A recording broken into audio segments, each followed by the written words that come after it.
अस्सलाम वालेकुम students, my name is Sadaf and I am going to teach you computer science. हम लोग पढ़ रहे थे अपनी बुक का चैप्टर नंबर 6 लोगो प्रिमिटिव्स और उसकी हमने एक्सरसाइज शुरू की थी। पिछले लेक्चर में हम हाफ एक्सरसाइज कर चुके हैं और अब के लेक्चर में हम करेंगे बाकी की हाफ एक्सरसाइज अपनी कंप्लीट। चलिए लेक्चर की तरफ। जी स्टूडेंट्स, तो पिछले लेक्चर में हमने अपनी एक्सरसाइज के 4th क्वेश्चन के 3 पार्ट्स कंप्लीट कर लिए थे और आज हम करने जा रहे हैं उसका 4th पार्ट। तो देखते हैं कि 4th पार्ट क्या है। आंसर द फॉलोइंग क्वेश्चंस का 4th पार्ट है name the following logo primitives. नीचे आप स्टूडेंट्स देख सकते हैं कि कुछ लोगो प्रिमिटिव्स दिए हुए हैं, उनके हमने फुल फॉर्म्स लिखनी है और उसके साथ साथ हम ये भी रिकॉल करेंगे कि ये प्रिमिटिव्स क्या काम करती थी। तो चलिए देखते हैं पहले प्रिमिटिव क्या है। FD। FD stands for forward. Forward command क्या करती थी स्टूडेंट्स, आपको याद होगा पहले लेक्चर में बताया था कि फॉरवर्ड कमांड आपके टर्टल को आपके बताए हुए स्टेप्स के मुताबिक आगे को फॉरवर्ड कर देती है। देखते हैं नेक्स्ट कमांड क्या है। LT। LT stands for left. तो स्टूडेंट्स लेफ्ट कमांड क्या करती है, आपके टर्टल की डायरेक्शन को लेफ्ट की तरफ मूव कर देती है। नेक्स्ट कमांड देखते हैं क्या है। RT। RT stands for right. बिल्कुल लेफ्ट कमांड की तरह, जिस तरह से लेफ्ट कमांड टर्टल को लेफ्ट डायरेक्शन की तरफ मूव करती थी, उसी तरह राइट कमांड क्या करेगी, आपके टर्टल को राइट डायरेक्शन की तरफ मूव कर देगी। देखते हैं अब अगली कमांड कौन सी है। CT। CT stands for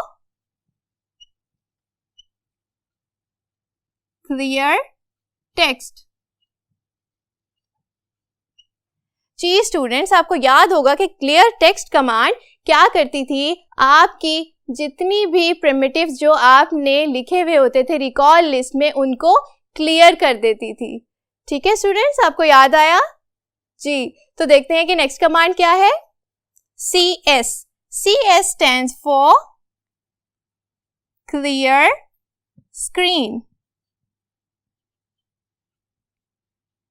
clear screen के नाम से ही आपको याद आ गया होगा कि ये आपके ड्राइंग एरिया को क्लियर कर देती थी। जो भी आपकी ड्राइंग बनी होगी, जब आप CS कमांड टाइप करेंगे इनपुट बॉक्स में, तो आपकी ड्राइंग इरेज हो जाएगी और आपका टाइटल आ जाएगा अपनी होम पोजीशन पर। तो स्टूडेंट्स नेक्स्ट कमांड है हमारे पास BK। BK stands for backward. तो बैकवर्ड कमांड क्या करती थी, जी बिल्कुल फॉरवर्ड कमांड की तरह। जैसे फॉरवर्ड कमांड टर्टल को फॉरवर्ड मूव करती थी, उसी तरह से बैकवर्ड कमांड क्या करती है, आपके टर्टल को बैकवर्ड मूव कर देती है। अगली कमांड देखें क्या है। PE।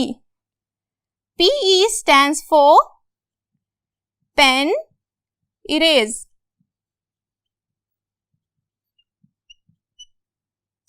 तो स्टूडेंट्स पेन इरेज कमांड क्या करती है, अगर आपसे ड्राइंग करते हुए कोई भी गलती हो जाती है तो आप अपने टर्टल को बताते हैं कि अब उसने इरेजर उठाना है और आपकी ड्राइंग को मिटाना शुरू करना है।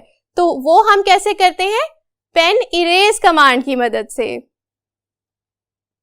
अगली कमांड है students PPT। PPT stands for pen paint. जी स्टूडेंट्स, आपको याद होगा पिछले लेक्चर्स में मैंने आपको बताया था कि जब आप पेन इरेज कमांड यूज करते हैं तो उसके बाद बहुत ज़रूरी होता है कि आपने पेन पेंट कमांड दोबारा इस्तेमाल करनी है, ताकि आप अपने टर्टल को ये बता सकें कि अब उसने इरेजर छोड़कर पेन पकड़ना है और ड्राइंग शुरू करनी है। तो पेन पेंट कमांड किस लिए इस्तेमाल होती है, टर्टल को ये बताने के लिए कि अब उसने दोबारा से ड्राइंग को शुरू करना है। नेक्स्ट कमांड है ST। ST stands for show turtle.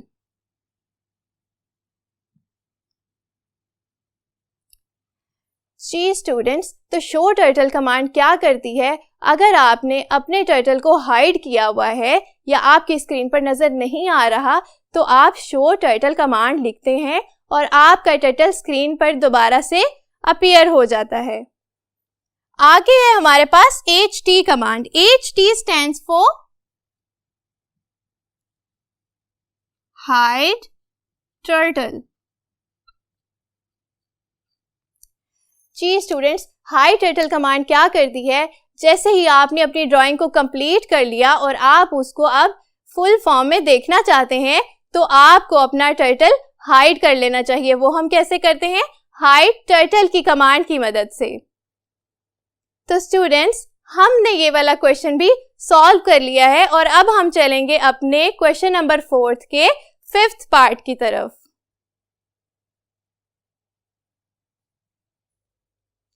जी स्टूडेंट्स, तो हमने अपने 4th क्वेश्चन का 4th पार्ट कंप्लीट कर लिया है। अब हम देखेंगे कि हमारे पास 5th पार्ट क्या है। 5th पार्ट है right the difference between print and label command. आपने स्टूडेंट्स अब इस क्वेश्चन में प्रिंट और लेबल कमांड का फर्क बताना है। आप लोगों को याद होगा कि मैंने आपको बताया था कि प्रिंट और लेबल कमांड, दोनों कमांड्स में आप क्या करते हैं? अपने टेक्स्ट और नंबर्स को प्रिंट करवाते हैं। ऐसे ही है, याद आया? तो इनमें फर्क क्या है? आपकी प्रिंट कमांड जो है वो क्या करती है? कहां पर प्रिंट करवाती है आपके टेक्स्ट को? रिकॉल लिस्ट में। और लेबल कमांड कहां करवाती है? ड्राइंग एरिया में। ठीक है, यही फर्क है इन दोनों में। तो चलिए इसको नोट कर लेते हैं।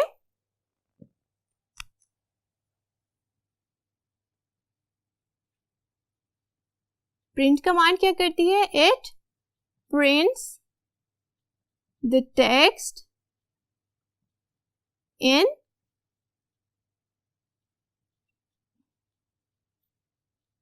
recall list। ऐसे ही है। और लेबल कमांड क्या करती है? it prints the text in drawing area.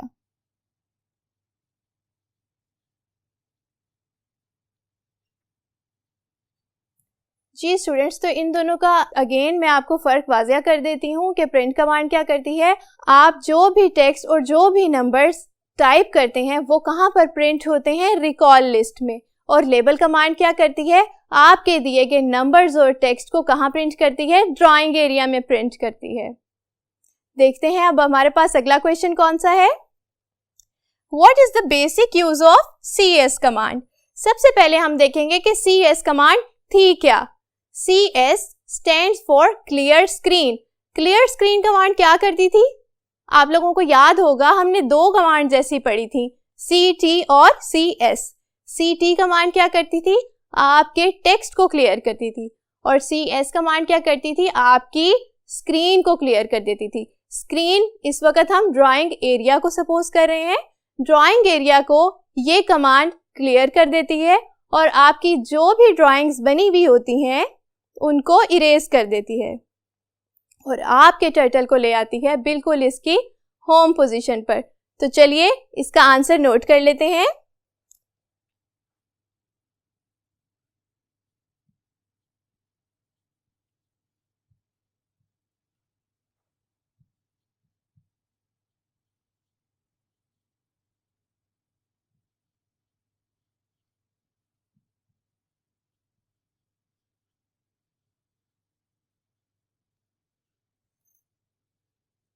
जी स्टूडेंट्स, तो CS कमांड का पहला काम क्या है? It clears the drawing area.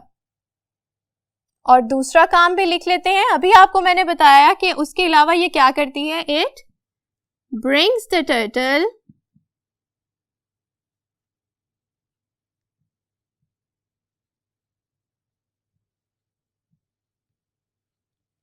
To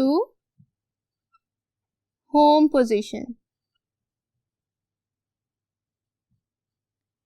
ji students, हम यहाँ पर देख सकते हैं कि क्लियर स्क्रीन कमांड जो है वो क्या दो काम करती है। सबसे पहला काम ये करती है कि आपके ड्राइंग एरिया को क्लियर कर देती है, और दूसरा काम क्या करती है, it brings the turtle to its home position. आपके टर्टल को ले आती है बिल्कुल इसकी सेंटर पोजीशन पे। होम पोजीशन याद है ना क्या होती है, सेंटर पोजीशन होती है जिसको हम कहते हैं होम पोजीशन, और इस पोजीशन में आपके टर्टल की डायरेक्शन होती है बिल्कुल अपवर्ड। तो स्टूडेंट्स, हमने अपना क्वेश्चन नंबर 4 यहाँ पर कंप्लीट कर लिया है। अब हम आगे चलेंगे 5th क्वेश्चन की तरफ। जी स्टूडेंट्स, तो हम देखेंगे कि हमारी एक्सरसाइज का 5th क्वेश्चन क्या है। Type the following commands and see what happens. तो स्टूडेंट्स, इस क्वेश्चन को सॉल्व करने के लिए आपको जाना पड़ेगा अपने अपने कंप्यूटर्स पर, और ये जो कमांड्स दी गई हैं उनको हम टाइप करेंगे और देखेंगे कि क्या होता है। जी स्टूडेंट्स, आप स्क्रीन पर देख सकते हैं सबसे पहली कमांड क्या थी, PR, और उसके बाद इन्वर्टेड कोमास, और फिर एक वर्ड लिखा हुआ है विंडोज, और फिर लिखा हुआ है 2007। सबसे पहले आप याद करें कि PR कमांड क्या करती थी। PR कमांड है प्रिंट कमांड, और प्रिंट कमांड क्या करती है, आपके नंबर को, वर्ड को या फिर सेंटेंस को प्रिंट करवाती है। यहाँ पर जो तरीका लिखा हुआ है प्रिंट कमांड को एग्जीक्यूट करने का, वो तरीका है वर्ड को लिखने का, ठीक है। लेकिन यहाँ पर आपके पास लिखे हुए हैं 2 वर्ड्स, विंडोज और 2007। मैंने आपको बताया था स्टूडेंट्स कि PR के बाद स्पेस और फिर इन्वर्टेड कोमास, और फिर जब आप वर्ड लिखेंगे तो आपका कंप्यूटर सिर्फ एक वर्ड को प्रिंट करेगा। लेकिन यहाँ पर तो 2 वर्ड्स हैं, तो चलिए देखते हैं कि अब क्या होगा। जी स्टूडेंट्स, मैं यहाँ लिख रही हूँ PR स्पेस इन्वर्टेड कोमास, और फिर मैंने लिखा विंडोज स्पेस 2007 और इसे कर दिया एग्जीक्यूट। जी स्टूडेंट्स, आप देख सकते हैं कि विंडोज तो प्रिंट हो गया है, लेकिन नीचे एक एरर मैसेज आ गया है। आप लोगों को याद होगा कि कल मैंने आपको समझाया था एरर मैसेजेस कब आते हैं, जब आप कोई भी कमांड गलत तरीके से एग्जीक्यूट करने की कोशिश करते हैं तो कंप्यूटर आपको एरर मैसेजेस दिखा देता है। रिकॉल लिस्ट में आप देख सकते हैं कि जब आपने कमांड लिखी उसके बाद आपका वर्ड प्रिंट हुआ विंडोज, और उसके बाद एक लाइन लिखी हुई आ रही है, I don't know how to 2007, ठीक है। तो ये जो लाइन लिखी हुई है ये एरर मैसेजेस है। एरर मैसेजेस हमें बहुत हेल्प करते हैं प्रोग्रामिंग में, क्योंकि कई बार हम भूल जाते हैं, गलतियां कर लेते हैं, तो एरर मैसेजेस अगर नहीं आएंगे तो हमें हमारी गलतियों का पता ही नहीं चलेगा। नेक्स्ट कमांड है हमारे पास लेबल, और उसके बाद है स्क्वायर ब्रैकेट के अंदर लिखा हुआ है ऑपरेटिंग सिस्टम। जी स्टूडेंट्स, आपको याद है कि लेबल कमांड क्या करती है, लेबल कमांड आपके टेक्स्ट को ड्राइंग एरिया में प्रिंट कर देती है। अब लेबल कमांड लिखने के भी 3 तरीके बताए थे। नंबर को लिखने का अलग तरीका है, वर्ड को लिखने का अलग तरीका है, और सेंटेंस को लिखने का अलग तरीका है। सेंटेंस आप लोगों को पता है कि एक वर्ड से ज्यादा वर्ड्स का कॉम्बिनेशन होता है। तो स्टूडेंट्स, आप देख सकते हैं कि यहाँ आपके पास ऑपरेटिंग सिस्टम लिखा हुआ है जो कि 2 वर्ड्स का कॉम्बिनेशन है। तो चलिए देखते हैं अगर हम ये कमांड एग्जीक्यूट करेंगे तो क्या होगा।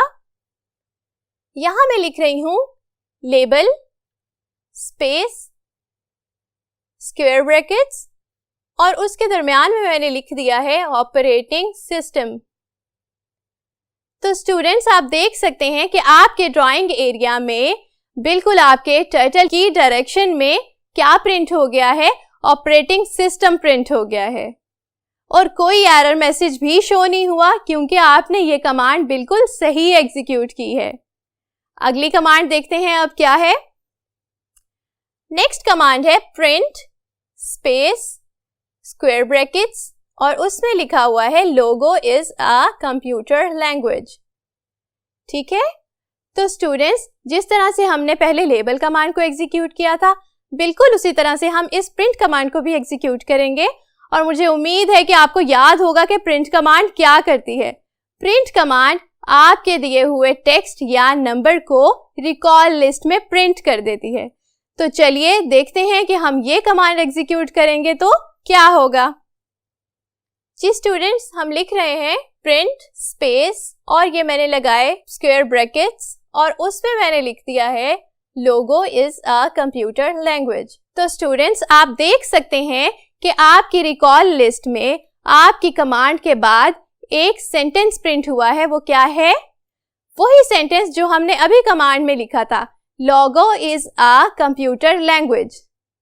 ठीक है, तो इस तरह से काम करती है प्रिंट कमांड। अब हम देखेंगे कि हमारे पास फोर्थ पार्ट क्या है। अब हमारे पास एक सेट ऑफ कमांड्स है स्टूडेंट्स, आप देख सकते हैं पहले फॉरवर्ड कमांड है, फिर राइट है, फिर फॉरवर्ड है, फिर राइट है।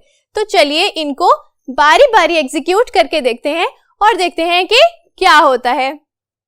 सबसे पहले हम लिखेंगे FD50।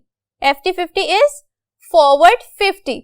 ये क्या करेगा? आपके टर्टल को 50 स्टेप्स मूव करेगा। आप देख सकते हैं स्टूडेंट्स अपनी स्क्रीन पर FD50 लिखकर जब एग्जीक्यूट किया तो क्या हुआ? आपका टर्टल 50 स्टेप्स फॉरवर्ड मूव कर गया। अब नेक्स्ट कमांड हमारे पास क्या है? RT90।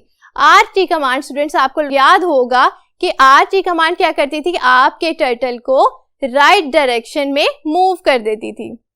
ऐसे ही है। तो अब हम देखेंगे कि RT90 करेंगे तो क्या होगा। जी स्टूडेंट्स, मैं इनपुट बॉक्स में लिख रही हूँ RT90 और आप देख सकते हैं कि मेरा टर्टल अपनी राइट डायरेक्शन में मूव कर चुका है। जी, अब नेक्स्ट कमांड हमारे पास क्या है? FD50। FD50 लिखकर देखते हैं क्या होता है। इनपुट बॉक्स में लिखा FD50 और आपका टर्टल 50 स्टेप्स आगे फॉरवर्ड मूव कर चुका है। नेक्स्ट कमांड देखेंगे RT90। अब आप देखेंगे अपनी स्क्रीन पर जब मैंने RT90 लिखा था तो क्या हुआ था?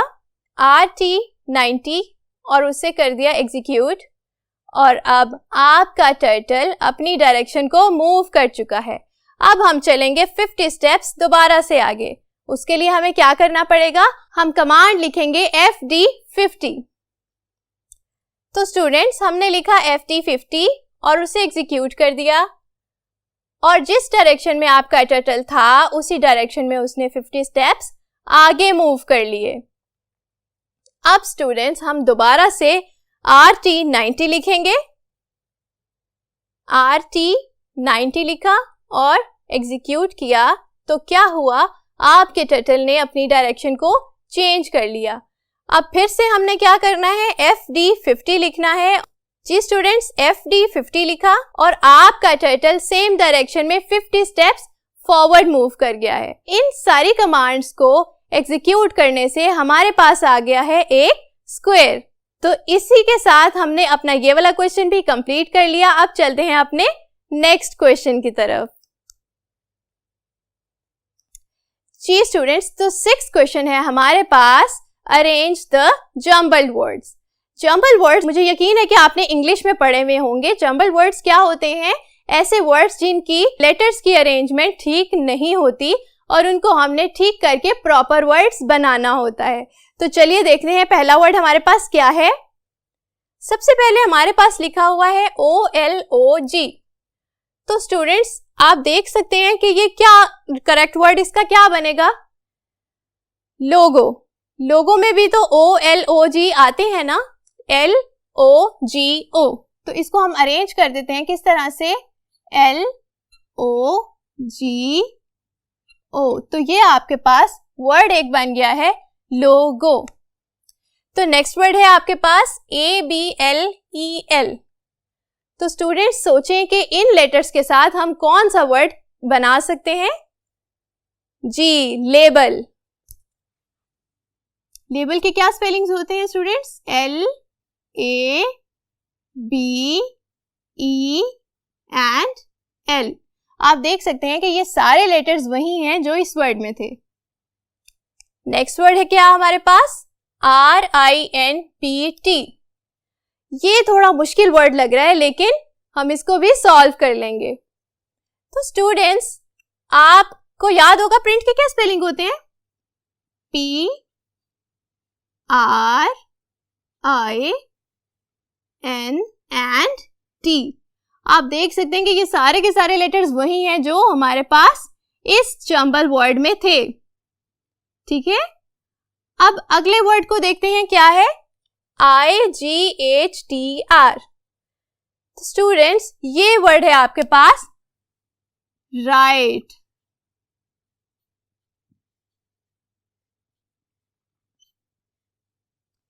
तो हमने अपने 4 वर्ड्स को सक्सेसफुली कंप्लीट कर लिया है। अब देखेंगे कि 5th वर्ड क्या है, ELFT।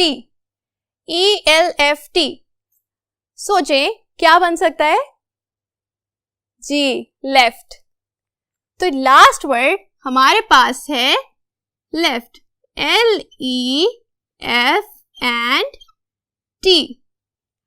तो स्टूडेंट्स हमने अपने 6 क्वेश्चंस को कंप्लीट कर लिया है। अब हम चलेंगे अपने लास्ट क्वेश्चन की तरफ जो कि है क्वेश्चन नंबर 7। क्वेश्चन नंबर 7 देखें क्या है, draw a rectangle and a square using RT and FD commands.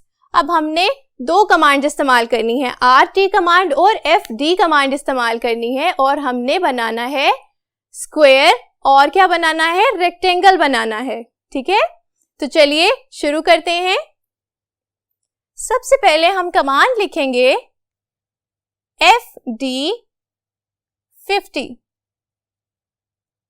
और आपका टर्टल 50 स्टेप्स फॉरवर्ड मूव कर चुका है। अब हमने स्क्वायर बनाने के लिए इसकी डायरेक्शन को पहले चेंज करना है। हम इसे करेंगे RT कमांड की मदद से इसकी डायरेक्शन चेंज कर लेंगे। तो अगली कमांड है RT90।